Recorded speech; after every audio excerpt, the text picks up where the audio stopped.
Meus queridos e minhas queridas, olha, eu entrevistei Joaquin Phoenix e Todd Phillips, ator protagonista e também o diretor de Coringa, Delírio a Dois, Coringa 2. Entrevistei também Lady Gaga e coloquei num vídeo aqui que tá no canal, mas nesse vídeo aqui agora eu vou mostrar pra vocês um trecho da entrevista onde eles comentam muitos detalhes do filme, né? Principalmente a cena favorita aqui do Joaquin Phoenix e uma das cenas que ele mais achou legal no filme, que tá mais pro final, não tem spoiler, mas também o Todd Phillips fala sobre a influência do primeiro filme ao fazer esse e comenta algumas cenas super interessantes aqui que já estão nos trailers. Então, você vai ver eu conversando com o Joaquin Phoenix sobre a cena que ele achou mais interessante, sobre a parceria deles dois, e no fim das contas você vai ver até uma química, mesmo que eles não estivessem juntos na entrevista, tinha uma química entre eles dois que era curiosa, as respostas meio que se conectavam, né? Então foi mais uma oportunidade super legal. E se você já viu o filme ou tá ansioso para assistir Coringa 2, deixa aqui nos comentários também. Dá uma olhadinha aí na entrevista. Another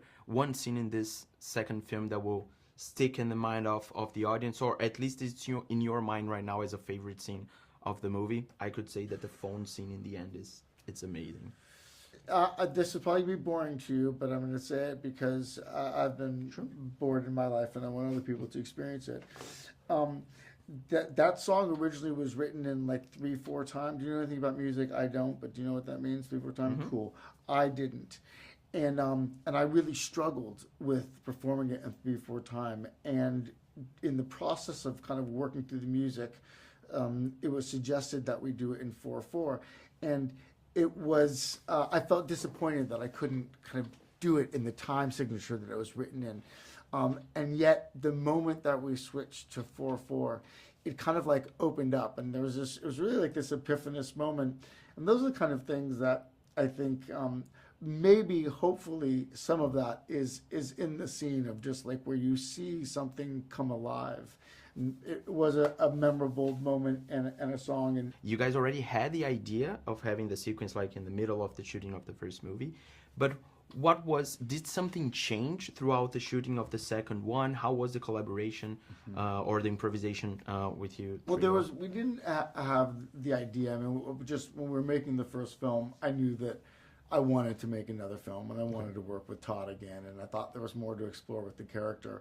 There are times where there are people that you work with that you just understand each other, and I don't know what that is, and I haven't really analyzed it for myself why. Like, there's something about Todd that I get his humor, and I get his heart. We would have this experience like all the time where we're talking about a scene and he goes, "Oh, wait a minute, what if it's," and then I go and I finish the sentence, and there was just something about like this character and the way that we both work where we just had that connection. And when you have something like that, you don't want to let it go, and we want to do another one.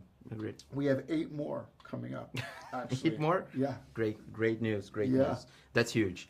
There's particular. You heard it here first. Yeah, thank you for that. Exclusive. We have 2 world exclusive. We share a very dark sense of humor, Joaquin and I.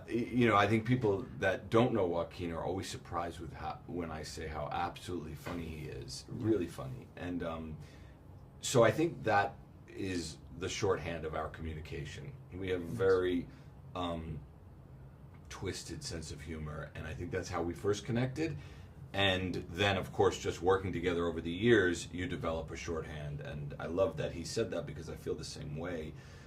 I don't know that I've ever met an actor where I have that sort of shorthand the way we do, which is just, I could kind of just look at him. We could finish a take, and I look at him, and then he just goes, "I know, okay." Like, meaning I don't have to say what it was. Great, nice. About the first movie also, there was a lot of comment about the violence and how it was portrayed in the movie.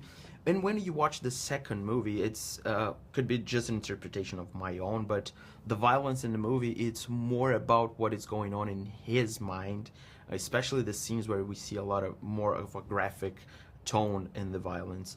That kind of comment about the first movie was something that you also put on this second one, or it didn't have any influence? No, I think there's some of that influence of just, it was funny because you're right.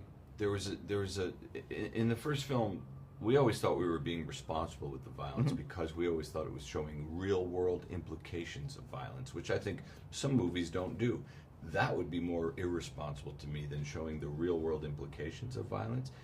In the same way, in this film, I think a really important scene in the movie is when he is cross-examining Gary, the little person, because what you're realizing is the effects that violence had on Gary.